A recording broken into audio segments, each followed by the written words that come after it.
So glad you've chosen to worship with us today. We've got a very full service, so I'm going to get right into the announcements. First off, I want to thank all of you that have signed up for the 2020 LLA Roadrunner Golf Classic. It's all full, but there's still an opportunity if you want to support the Worthy Student Fund, which this Golf Classic supports. And that is, you can sponsor a T sign. So it can be a business, a family, it can be a logo, it can be an inspirational message. If you're interested in that, just go to lla.org and find out more information, or you can call the school. Another thing, I'm really glad to be able, we shared this last week, but wanted to share it to you again, just a sneak peek at our You Reach Cafe.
Well, I said it last week, and I'm going to say it again this week. I can't wait until we can get into the You Reach Cafe. Well, that's our announcements for today. For more information, you can check our website or app. And we're look forward to some announcements and how we're going to be getting together more. Until then, we hope you have a wonderful Sabbath day.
Yes, I'm Pastor Dan, and I get to be a part of the pastoral team that visits seniors, takes care of our senior folks with Daryl Retzer and Roger McQuiston. And I'm so honored to have Betsy with me today, and she's going to tell you about her pastoral role. I help people with estate planning, wills and trusts. There's an announcement in the bulletin how you may reach me virtually. We're a part of this Loma Linda family for almost 20 years now, and we've enjoyed seeing you Sabbath by Sabbath, but things are different now. Yes, we miss all of you, but welcome to all of you, wherever you are across the world. Indeed, we're so glad to say, hello, friends, come to church with us.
Happy Sabbath. And as we think of what it means to do ministry, to live life in this time and in this place, I would invite you to go to the fountain of all wisdom, to the center of love and companionship, to the place where you find peace.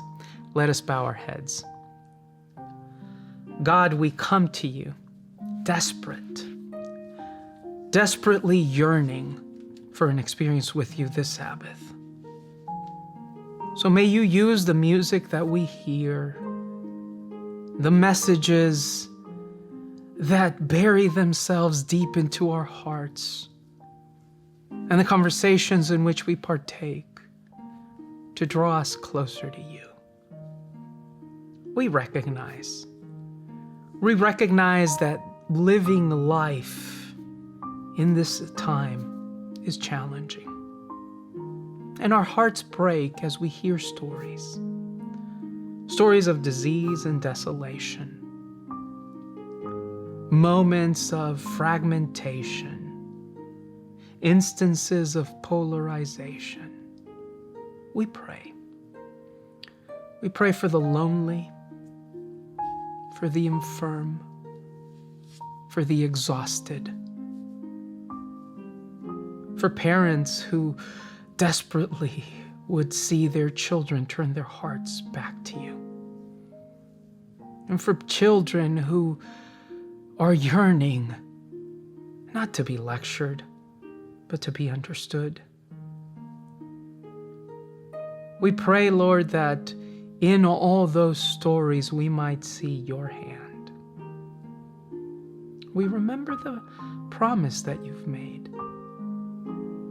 As we face the prospect of another season of separation, another time of polarization where the temptation is present to reduce each other to caricatures and positions, to dehumanize and distort one another.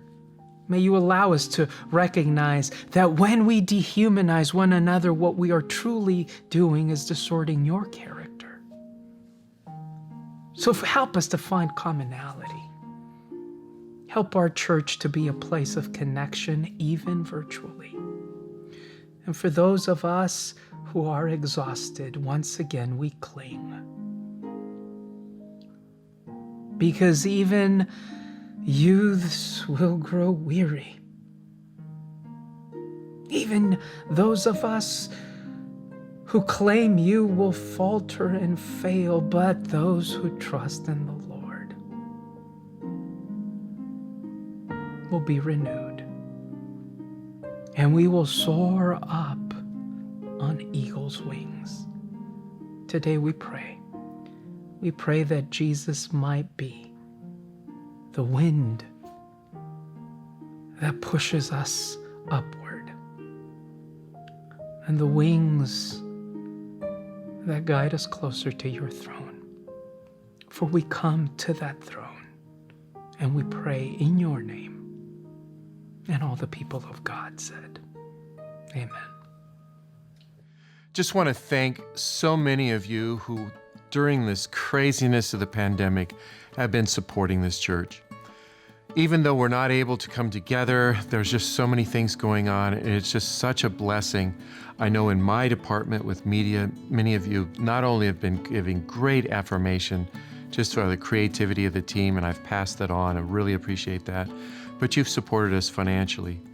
There's so many things that we're working on and trying to facilitate us coming together. We just encourage you as you can to continue to support the church budget. Of course, your tithe goes to the conference, and any local church comes here and helps these ministries. There's so many needs in the outreach, media, children's ministry. There's so many things going on. We just thank you for your support, and we look forward to being able to come together and really rejoice in all the blessings of the Lord together.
Good morning, kids. Happy Sabbath.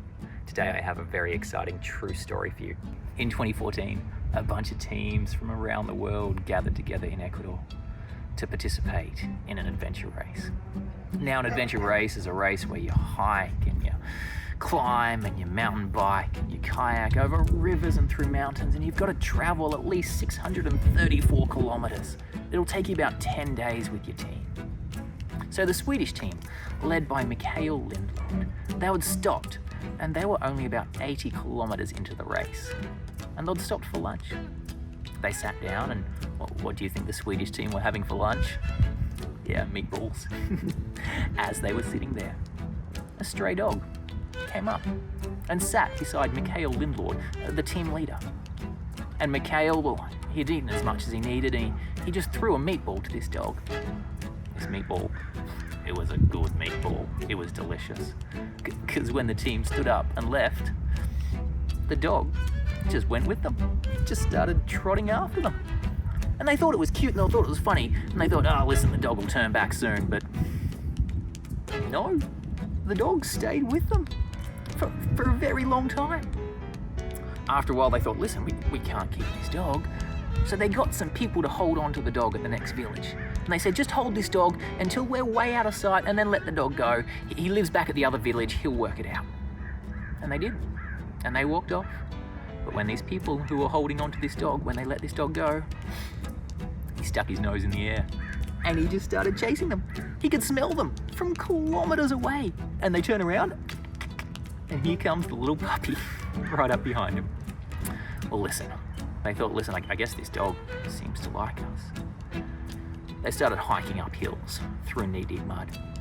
Arthur, as they called him by then because they thought it was a kingly name, he stuck right beside them. He was making his way through the mud. You know, they jumped in their kayaks and they started paddling down the river. And Arthur, he just jumped straight into the river and he was swimming along beside them in their kayaks. At that point, they realized this dog is a part of our team. And so they kept the dog, and they looked after the dog, and whenever the dog was tired, they'd feed him, and they scratched him, and Arthur became a part of their team. So much so that they finished the rest of the 600 kilometers with Arthur. Man, by the end of it, they were such good friends, all four of them. But that's not the end of the story. The really cool thing is that when they got to the end of the race, Mikael Lindlund, he said, listen, I came here to compete in an adventure race and to win. But you know what? I got something far better. I got a new best friend. So what did they do? Well, they took Arthur to the vet, they gave him the check over, and then they booked him a flight to their house. And you know what? To this day, Arthur now lives in Sweden with the Swedish team. And he lives between these four adventure racers' houses. And he goes on walks with them, and he is an incredibly happy puppy. This is an amazing story about a puppy that said, you know what? I know where you're going. It's tough to follow you, but I'm sticking with you anyway. And that's the story of Ruth. This week and this month, we're going through a sermon series, and it's all about the story of Ruth. And Ruth is a person who said to Naomi, wherever you go, I am going to go. Your people, they'll be my people. Just like Arthur did. Hey, listen very carefully as Pastor Randy keeps telling us the amazing story of Ruth and how she was so loyal and how she stuck with Naomi. Have a happy Sabbath.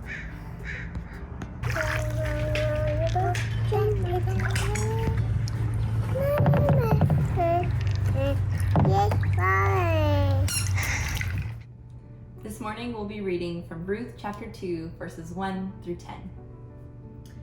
Now Naomi had a relative on her husband's side from the clan of Elimelech, a man of standing whose name was Boaz. And Ruth the Moabitess said to Naomi, let me go to the fields and pick up the leftover grain behind anyone in whose eyes I find favor. Naomi said to her, go ahead, my daughter. So she went out and began to glean in the fields behind the harvesters. As it turned out, she found herself working in a field belonging to Boaz, who was from the clan of Elimelech. Just then Boaz arrived from Bethlehem and greeted the harvesters. The Lord be with you. The Lord bless you, they called back. Boaz asked the foreman of the harvesters, whose young woman is this? The foreman replied, she is the Moabitess who came back from Moab with Naomi. She said, Please let me glean and gather among the sheaves behind the harvesters." She went into the field and has worked steadily from morning till now, except for a short rest in the shelter. So Boaz said to Ruth, "My daughter, listen to me. Don't go and glean in another field, and don't go away from here. Stay here with my servant girls. Watch the field where the men are harvesting, and follow along after the girls. I've told the men not to touch you, and whenever you are thirsty, go and get a drink from the water jars the men have filled." At this she bowed down with her face to the ground. She exclaimed, "Why have I found such favor in your eyes that you notice me, a foreigner?" Woke up in the morning and got up to go. You just put your feet on the floor and you walk. And it's all like you're going through this dream state of, I can't believe this has happened. I can't believe this has happened.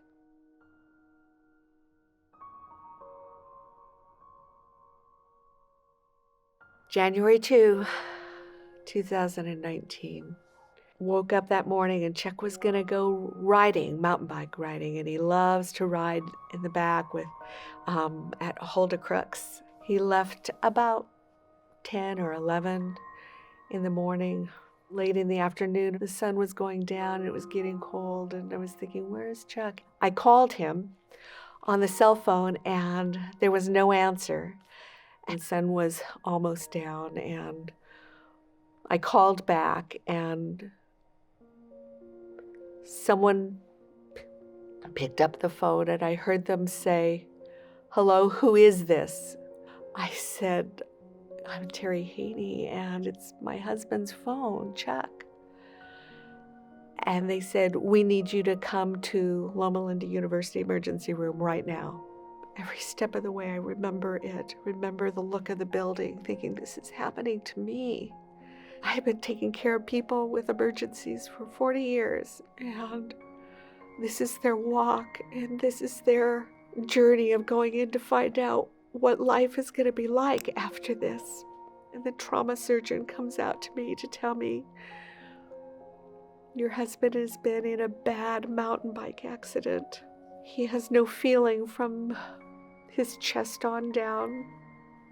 I just started crying and sobbing. And there was my Chuck. He said to me, "Oh, it's not good to fall. This is not good." He said it in his sense of humor that only Chuck can have. And then the nurses and the doctors told me we need to take him right away to MRI, and then he'll go to surgery from there. Each day, I didn't know if Chuck was going to live through the initial ICU phase. I had two fears, could I do this? Could I walk forward? The other fear was, this might break me in God. Will I be able to trust God to walk me through this? I have seen many, many people walk away when the worst happens. And for me, this was the worst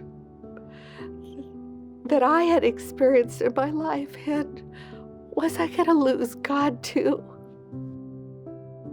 Many, many friends just walked in and helped me work through bringing people on board to spend the night with Chuck.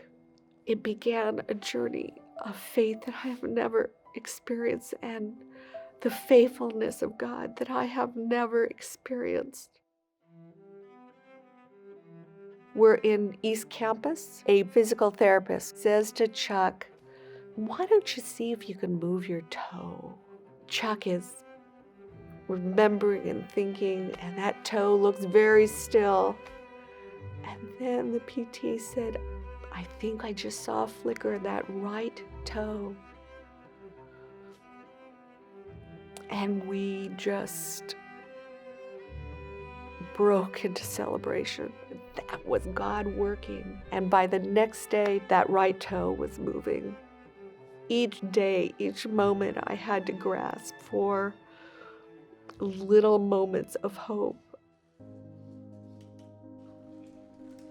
the journey still, every day, it's still the journey for me.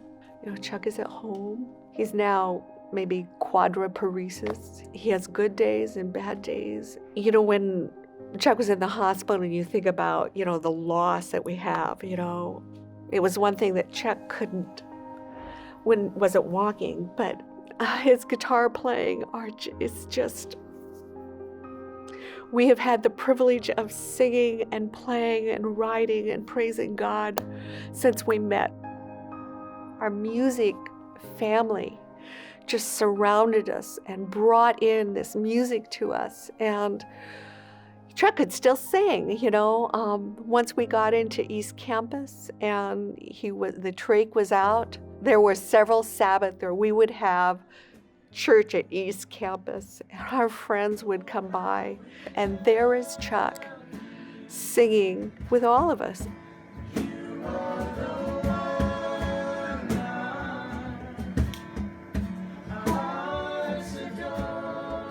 Chuck said to me, when I was laying out there, and I realized, when I woke up and realized that I was paralyzed, he said, I realized there was nothing I could do but just totally surrender to God. That was my same experience, is that there was nothing I could do but totally surrender to God. All my days I've been held in your hands. From the moment that I wake up until I lay my head, oh, I will sing of the goodness of God. All my life you have been faithful. In this journey of, this could break me and God together, God just brought me into that fold of I could go wherever He went. I will sing of the goodness of God.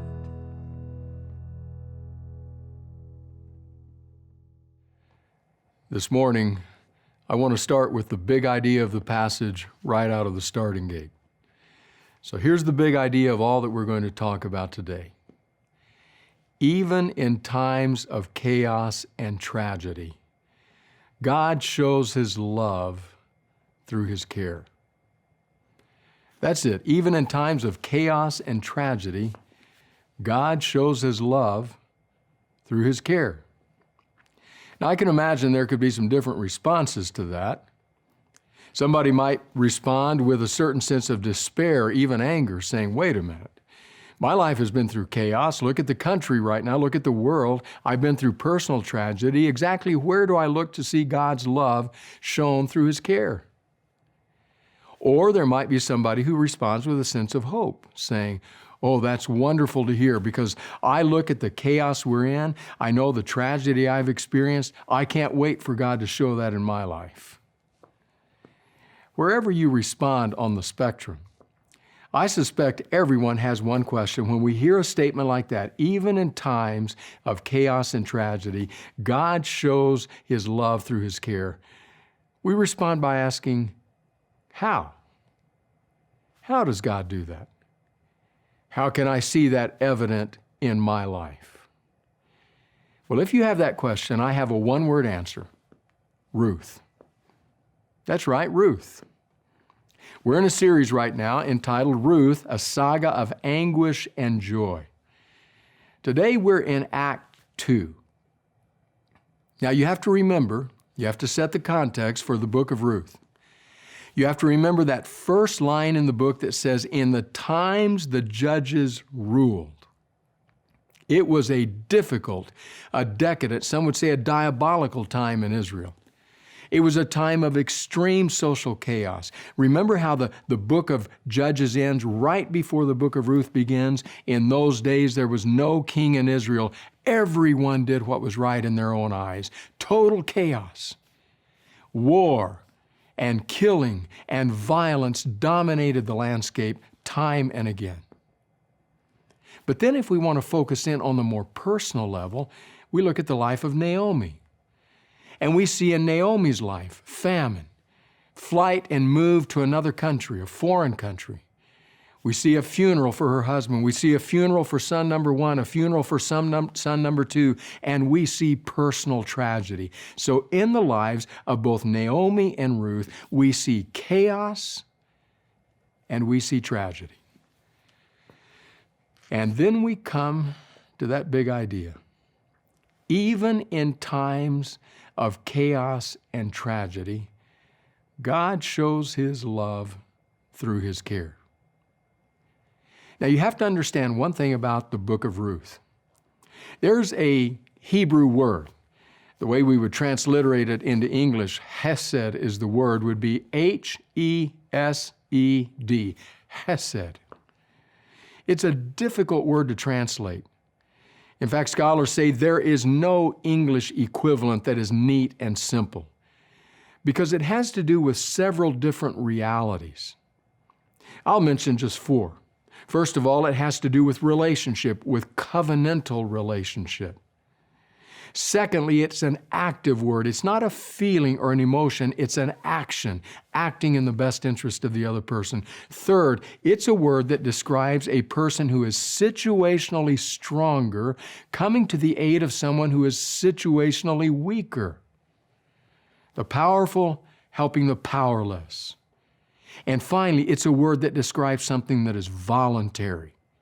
Voluntary. This is not forced. This is not coerced. This grows out of the love of the heart and soul. That word hesed, it appears 3 times in the book of Ruth, but you will notice if you read the book that sentiment, that concept cast its shadow over everything that happens in the book.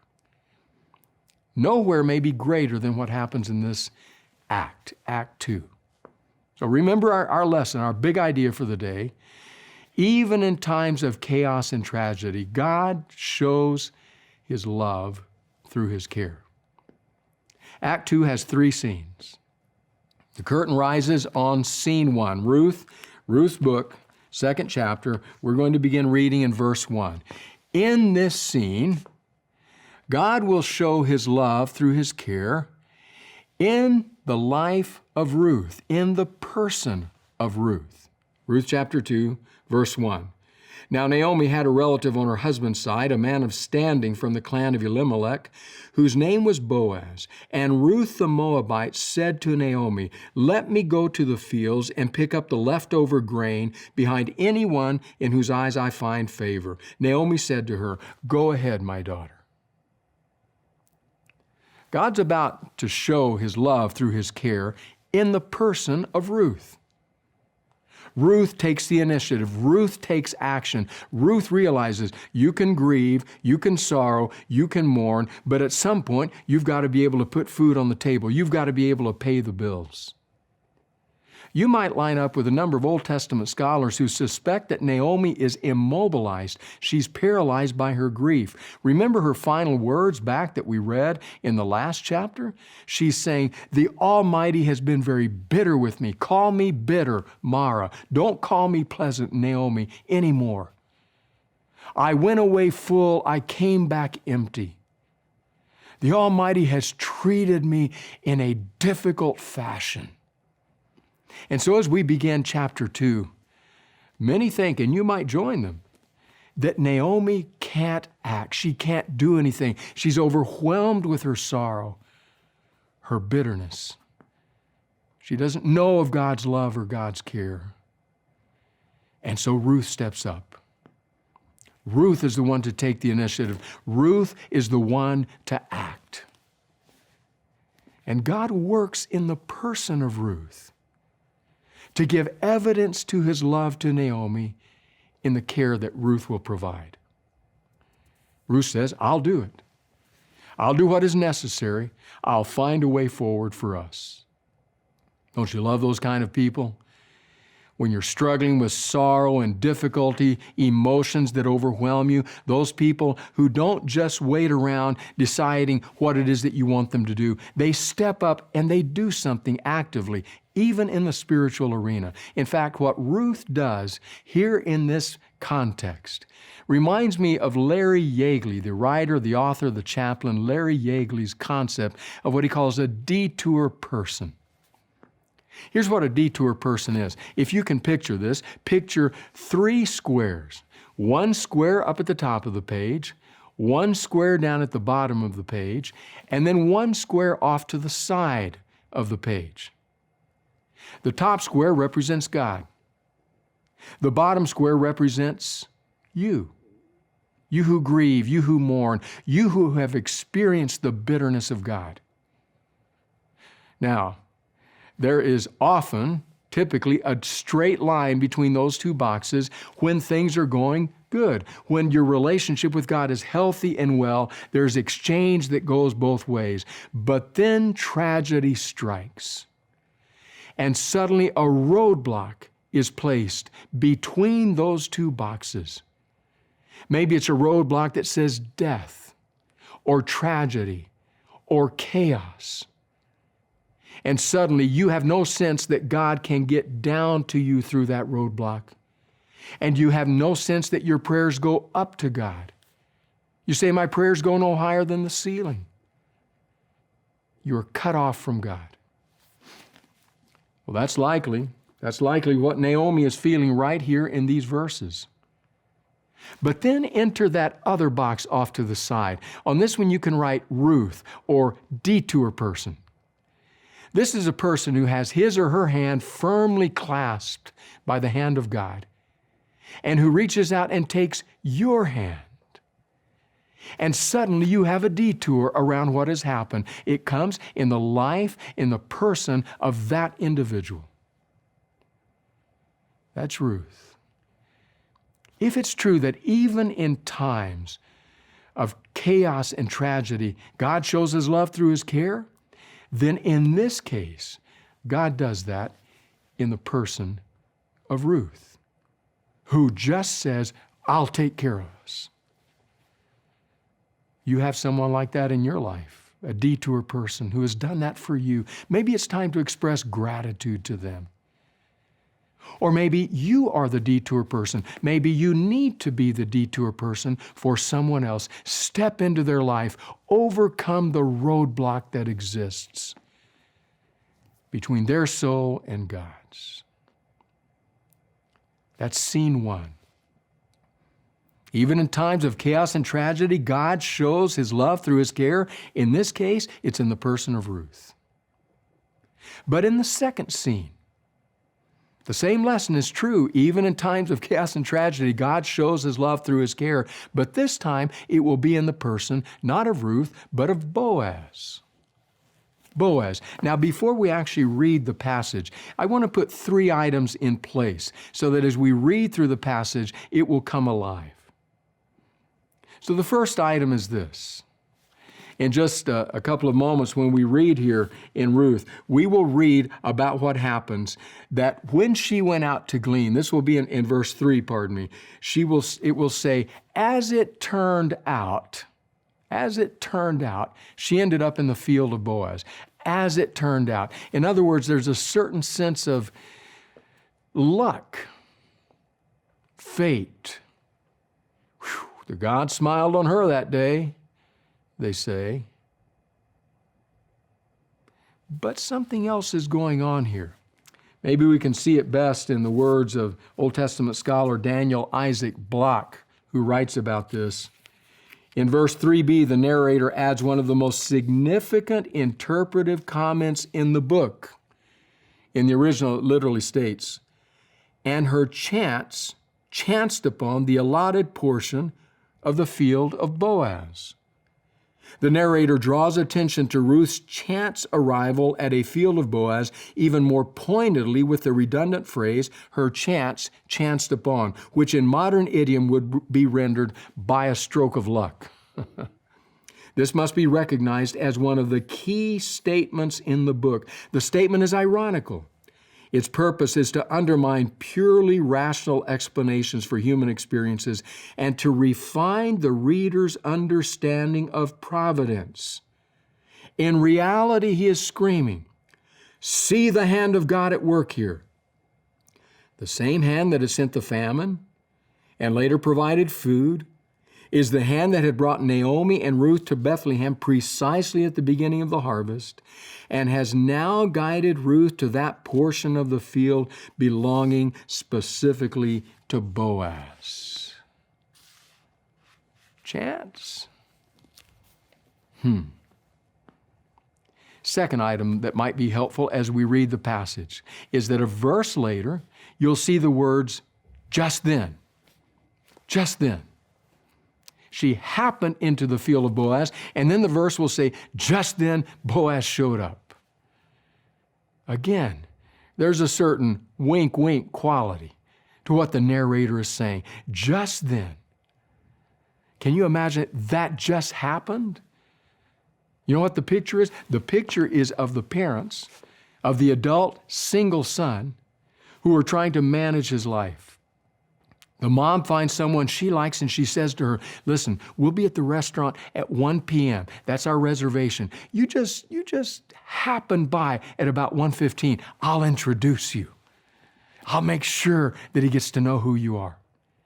And there they are seated at the table at 1:15 when mom said, well, looky there.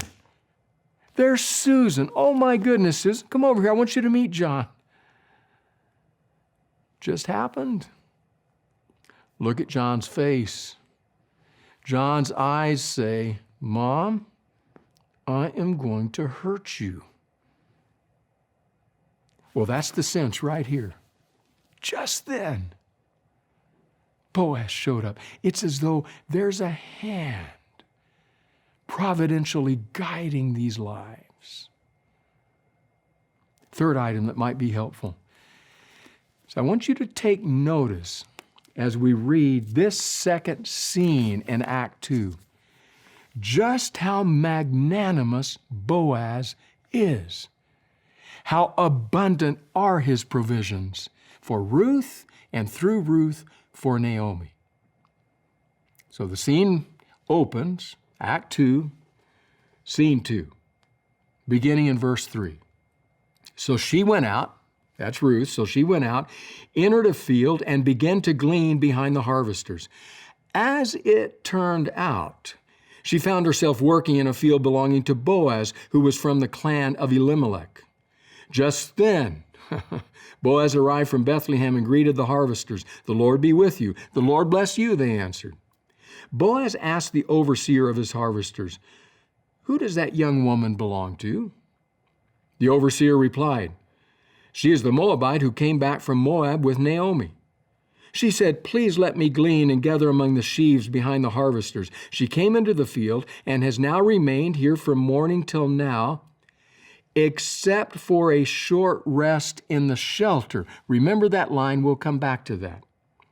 So Boaz said to Ruth, my daughter, listen to me. Don't go and glean in another field, and don't go away from here. Stay here with the women who work for me. Watch the field where the harvesters are working, and follow along after the women. I have told the men not to lay a hand on you, and whenever you are thirsty, go and get a drink from the water jars the men have filled.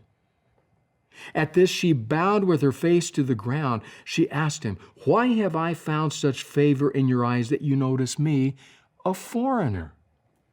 Boaz replied, I've been told all about what you have done for your mother-in-law since the death of your husband, how you left your father and mother and your homeland and came to live with a people you did not know before. May the Lord repay you for what you have done. May you be richly rewarded by the Lord, the God of Israel, under whose wings you have come to take refuge. May I continue to find favor in your eyes, my Lord, she said. You have reassured me and have spoken kindly to your servant, though I do not have the standing of one of your servants. At mealtime, Boaz said to her, come over here, have some bread and dip it in the wine vinegar. When she sat down with the harvesters, he offered her some roasted grain. She ate all she wanted and had some left over. As she got up to glean, Boaz gave orders to his men, let her gather among the sheaves and don't reprimand her. Even pull out some stalks from her bundles and leave them for her to pick up. Don't rebuke her. So Ruth gleaned in the field until evening. Just then, Boaz shows up. in the field in which she happened to be gleaning. He immediately notices, calls the overseer. Who's that young woman? Well, that's Ruth the Moabite. Now, just parenthetically here, I want you to notice how many times in this book of Ruth, her name is followed by those two words, the Moabite. It's a way of identifying her as a foreigner, especially from a land with which Israel does not have friendly relations. And the overseer doesn't even stop there. He says, that's Ruth the Moabite who came from Moab. He repeats it with Naomi. And then he does go on to say some very nice things about Ruth. It's what happens as they're talking at the end of verse 7 that ought to capture our attention. That phrase I pointed out as we read, that she's remained here from morning till now, hard at work, etc., except for a short rest in the shelter. That's a very hard phrase, scholar after scholar says, to translate. Very difficult. So difficult that at least one scholar says, I don't even translate it when I translate the book. I just leave it blank there. But there is an interesting possibility that's outlined by the Old Testament scholar K. Lawson Younger. I want you to get this, so I'm going to read what Younger has to say about this. Listen as he unpacks what is likely happening in this scene. He says, in a series of 6 short statements with a final 7th conditional statement, Boaz outlines a beneficent program for Ruth in his field despite the fact that she is a Moabitess. 1, don't go and glean in another field. 2, and don't go away from here. 3, stay here with, literally stick close to, my servant girls. 4, watch the field where the men and girls are harvesting. 5, follow along after the girls. 6, I have ordered the men not to touch you or hoot at you. 7, and whenever you are thirsty, go and get a drink from the water jars the men have filled. From these statements, it is possible to conclude, from points 1 to 3, that Ruth was leaving the field as Boaz arrived. From points 4 to 6, that something done to her by the male reapers has made her uncomfortable enough to leave. From point 7, that Ruth's attempt to get a drink of water had provided the occasion for the young male reaper's action. With this in mind, it seems apparent that the last words of verse 7 record the foreman's confused and embarrassed explanation of a situation to Boaz. As he is speaking, Ruth is at some distance from them, with her back turned to Boaz, and she is on her way out of the field because of an incident of what we today would call sexual harassment, which she experienced when she sought a drink of water.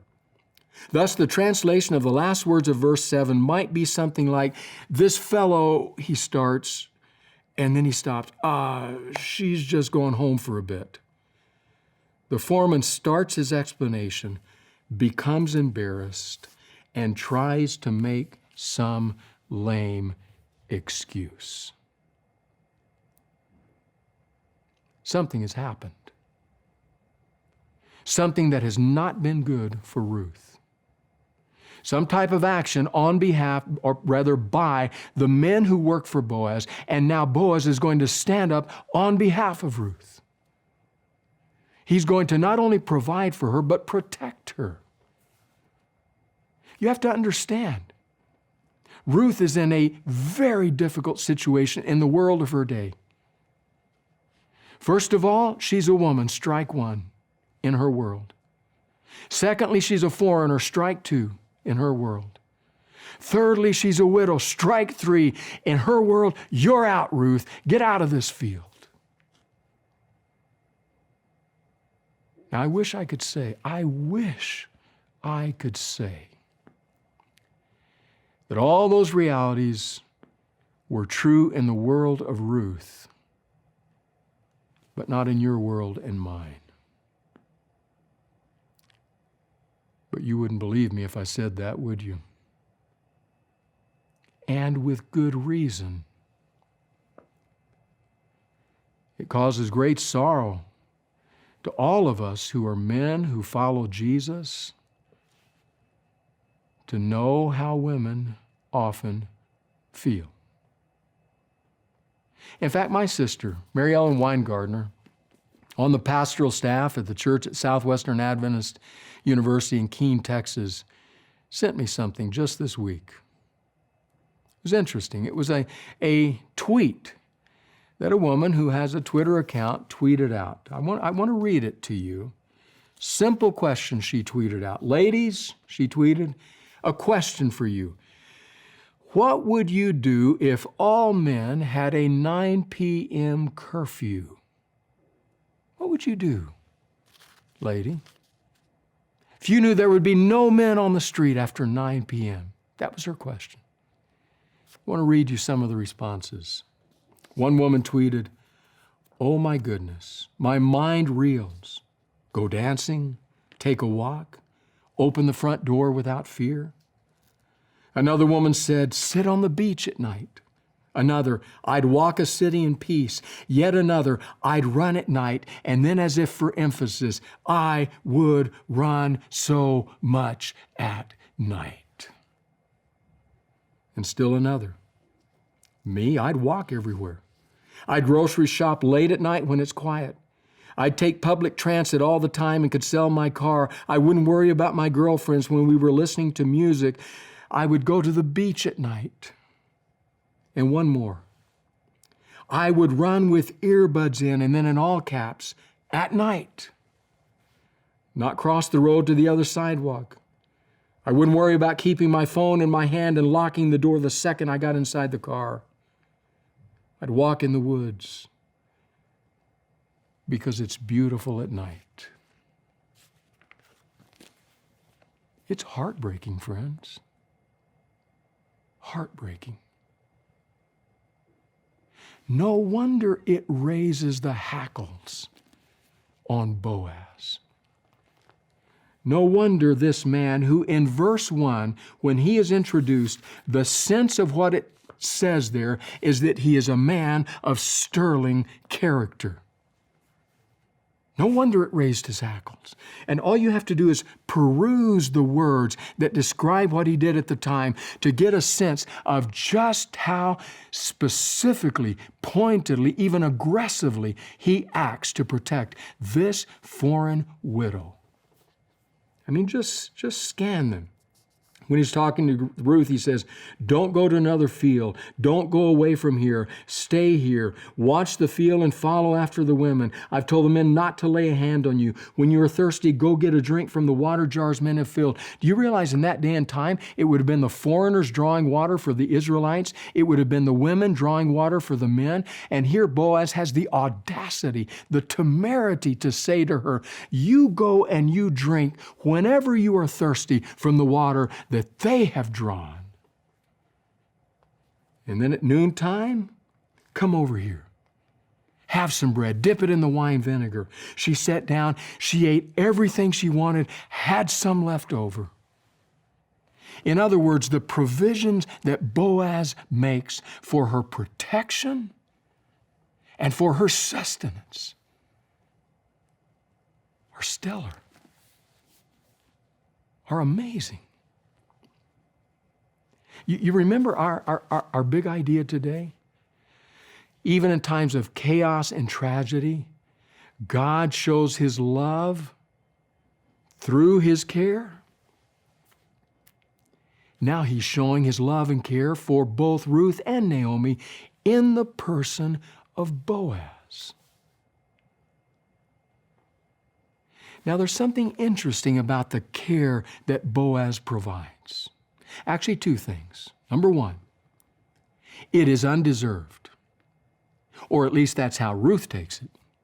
Because Ruth, in verse 10, she's kind of reeling backwards, staggering at the reality of what he's doing for her. And she says, "Why would you do this for me, a foreigner?"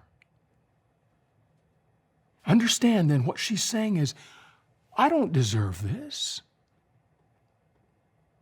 Why are you doing this? It's undeserved. And second, it's abundant. It's more than she could ever ask or hope for. She eats her fill. She takes some home. That'll be Naomi's supper. It's abundant.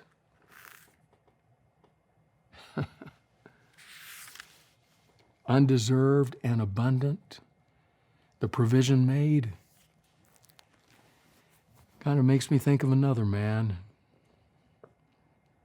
A man who walked the dusty pathways of Galilee, offering a grace that is undeserved, a grace that is abundant.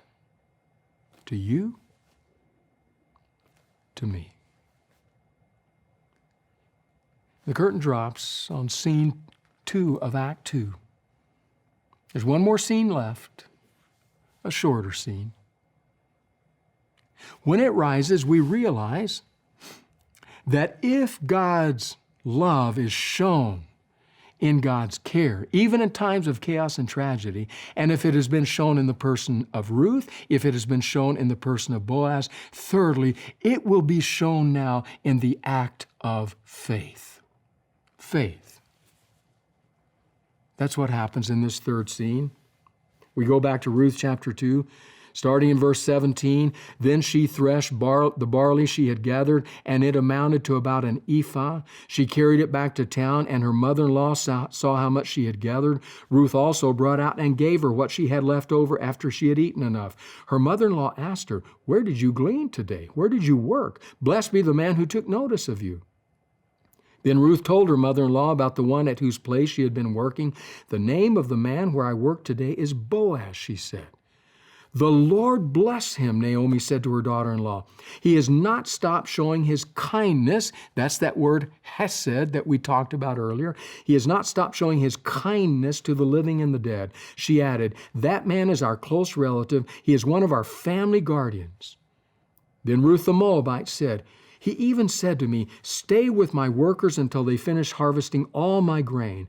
Naomi said to Ruth, her daughter-in-law, "It will be good for you, my daughter, to go with the women who work for him, because in someone else's field you might be harmed." That is a much stronger word than Boaz used earlier.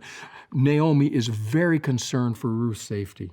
So Ruth stayed close to the women of Boaz to glean until the barley and wheat harvests were finished, and she lived with her mother-in-law. Even in times of chaos and tragedy, God shows his love through his care. Now it will be through the act of faith.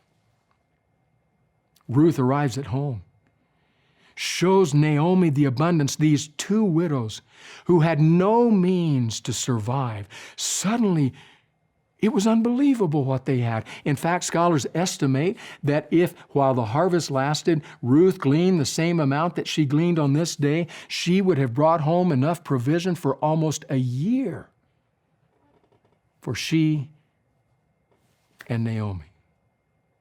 It's unbelievable. And they have this exchange back and forth until Ruth mentions the name Boaz, and Naomi says, "Oh my goodness. He's a family. He's one of our family guardians." That will become important in the next act. God bless him for what he has done. So where does the faith come in? Well, there's this curious little statement at the end of the chapter. It's the last statement in the chapter after describing everything that has happened. Then comes this sentence. "And she lived," now the passage now is talking about Ruth, "and she lived with her mother-in-law." She lived with her mother-in-law. It's kind of a strange statement.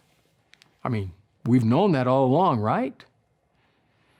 She hasn't moved, right? What's the narrator trying to say? Because one thing I have learned is that biblical writers don't throw in things just because they want to throw them in. There's usually a purpose for why they're there. "And she lived with her mother-in-law." Could it be this? Just before that statement, we're told that she continued to glean with Boaz's workers all the way to the end of the harvest. But when the harvest ended, once again, it was just the two women, Ruth and her mother-in-law. The narrator is saying, Boaz provided as long as it was harvest time. But one day the harvest ended, and then they're on their own again. Then it's just the two women facing a very unfriendly world. Just the two. Except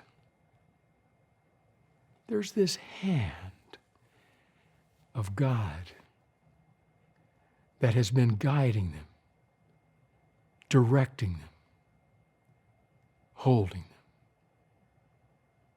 Do they have faith in that? December 2, 2015, not 2 to 3 miles from where I sit. Anyone who's lived in this part of Southern California will remember it well. Gunfire erupted at the Inland Regional Center. Terrorists had attacked. As the gunfire erupted off the walls, as bodies collapsed and fell dead, it was chaos, it was tragedy. Just moments before, Denise Perazza and a co-worker, friend of hers, Shannon Johnson, had been sitting at the table joking about the big clock on the wall. The hand was moving so slowly they thought this meeting would never end. Is that hand even moving? And then suddenly, chaos erupted. Tragedy ensued. Later, Denise, in talking about what happened and writing a Facebook post to tell of the event and speak of the one that she would call my hero, my friend, later she wrote about Shannon Johnson. As they fell huddled beneath the table, trying to hide, trying to escape the gunfire, she said she suddenly felt Shannon's left arm, encircle her and pull her close. As the bullets ricocheted in every direction, Denise would later say, I could hear him saying one thing, just one thing. I got you. I got you. Denise would survive. Shannon would not. And yet, echoing in her mind is not only the memory of the gunfire, the ricocheting bullets, but also the memory of a friend, arm encircling her and whispering, I got you. For Ruth and Naomi, that's where faith comes in. Can they hear that voice? The voice of Yahweh, assuring them, even when the harvest ends, I got you. So our big idea is simple. Even in times of chaos and tragedy, God shows His love through His care. Does it in the person of Ruth? Does it in the person of Boaz?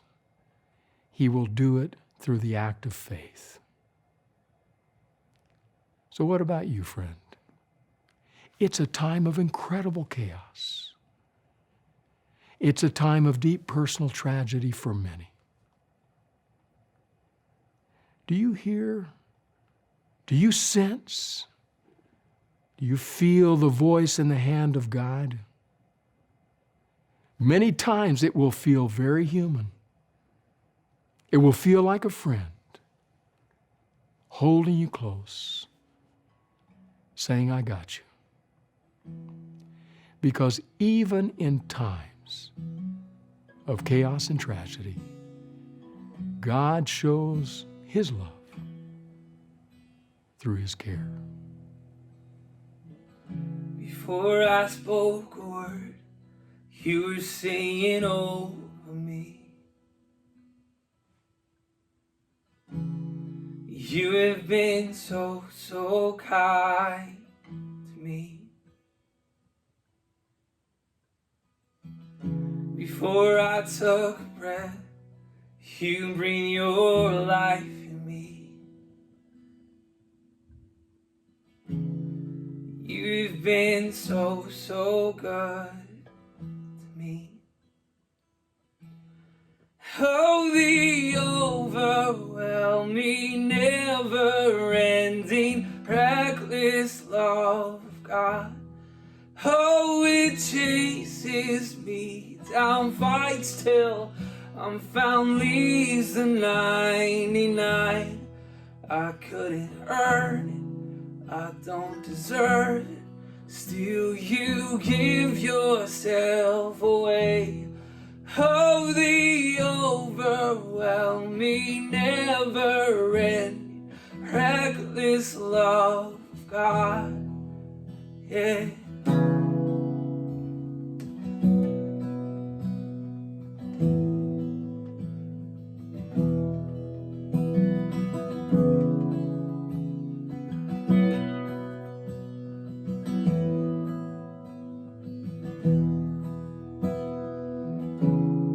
I was your foe, still your love fought for me.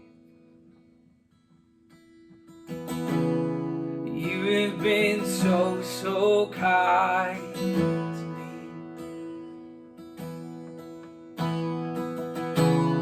I felt no worth, you paid it all for me.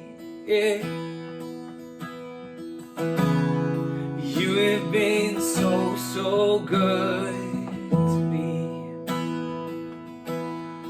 Oh, the overwhelming, never-ending, reckless love of God. Oh, it chases me down, fights till out, leaves the 99. I couldn't earn it, I don't deserve it. Still you give yourself away. Oh, the overwhelming, never-ending, reckless love of God. Yeah.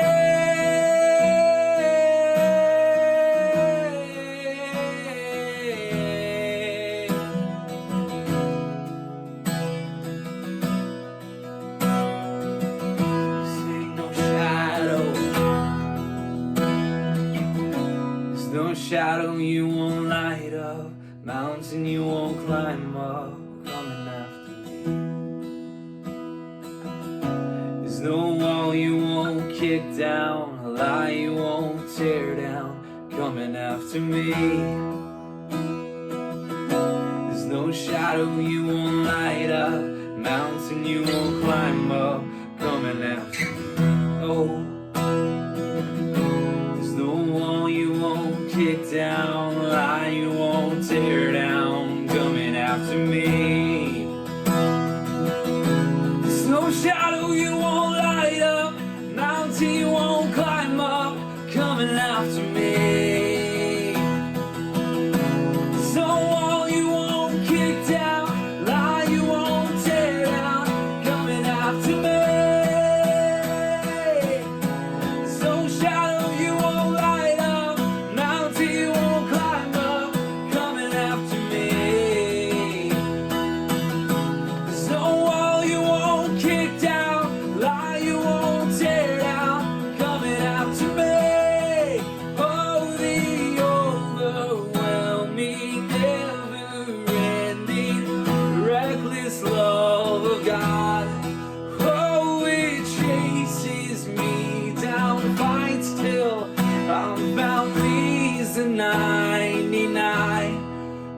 Couldn't earn it, I don't deserve it. Still you give yourself away.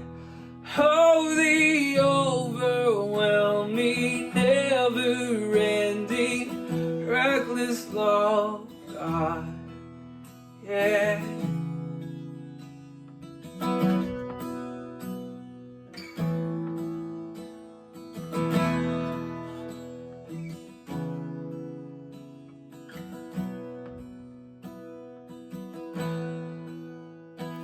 Gracious God, Our land, our country, our world is in the grip of chaos. What was that line from Judges? All the people did what was right in their own eyes. It's a time of tragedy, personally, for many. Loss and devastation, heartache and sorrow. It's a time when we wonder where you are. So God, let our arms reach out to encircle others. Give us the humility to allow the arms of others to encircle us. And through it all, might we know that it all truly comes from the heart of God. In Jesus' name, amen.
This has been a different kind of week. Fires, people suffering all up and down the West Coast. But I want to try to bring us a little joy in spite of all of that with these greetings today. Thank you for being with us. Hello, Terry Cantrell, up Fresno way. And there you are on one of your assignments, but I'm here to wish you happy birthday, Terry. Hello, Shirley Blem Hartnell, now at Cherrywood Village in Portland. 95th birthday, Shirley. Bless your heart. We go back a long, long ways. Glad to be reminded of your birthday and to see you there with dear Cal. And yes, we miss him too.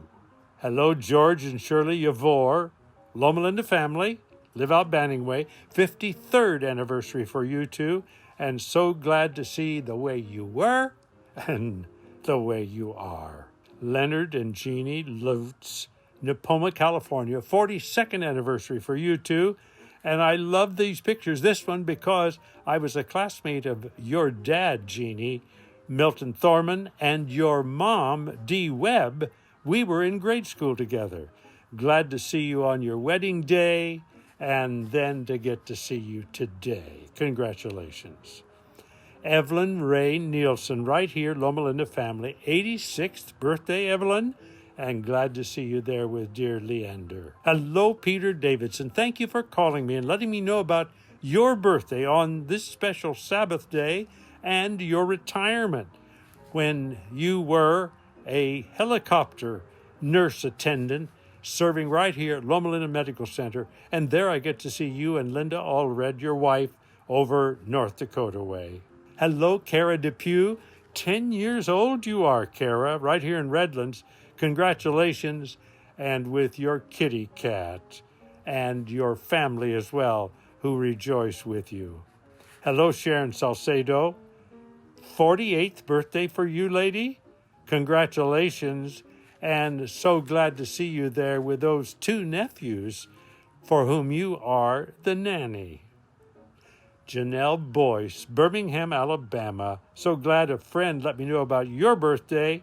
And I'm glad to see you there also with that handsome man in your life. Hello, Harriet Nisbet, Bermuda. 92nd birthday for you. So glad to be in touch with you and to wish you the very best for your birthday. And look at Donna and Lloyd Wyman marking 71st anniversary. So glad to be reminded of you two and to see you and Sandy and other family members.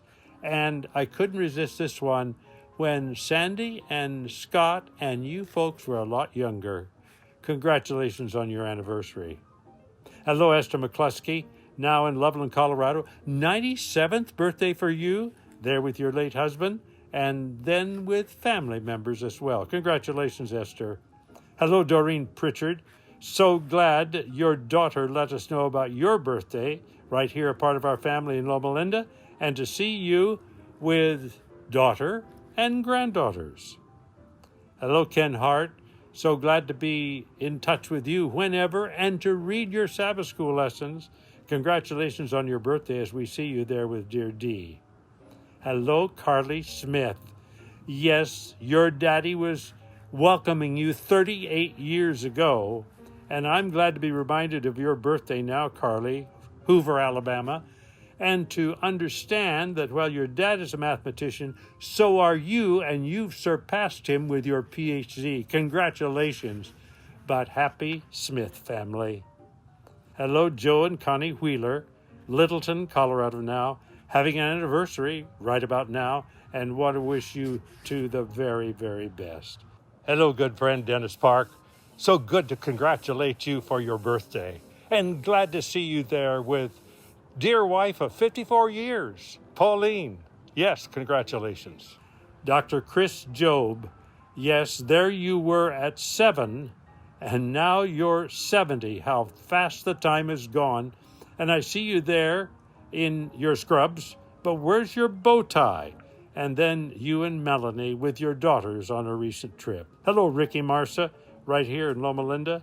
So glad to see you there with husband Robert as you mark a birthday as well. Hello, Lloyd and Yuli Budu. over in Sanford, Florida. 52nd anniversary for you two. Thank you, Karen, your daughter, for sending you this nice picture. Hello, Jim Slater, Holland, Michigan.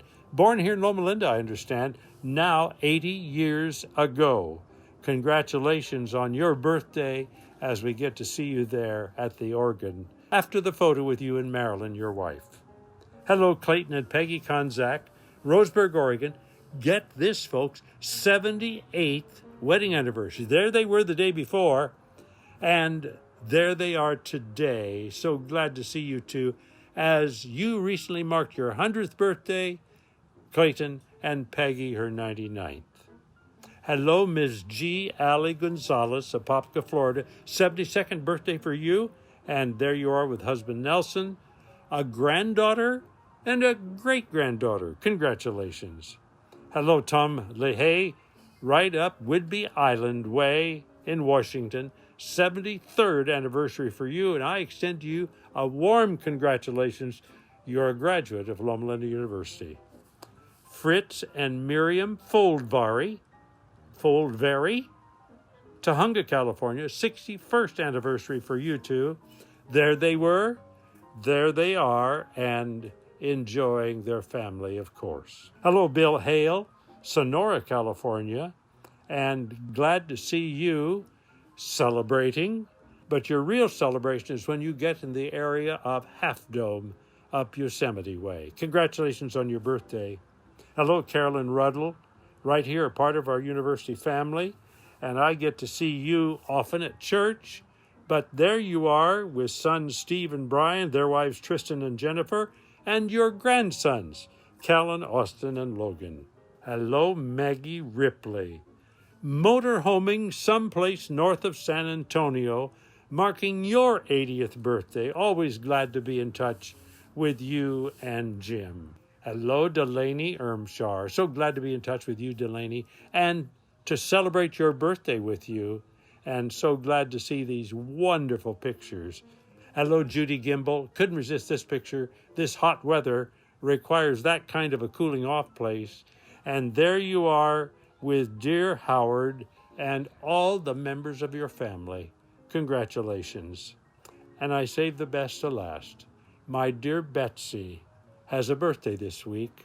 There she is, and there she was as we were on our last trip in Europe.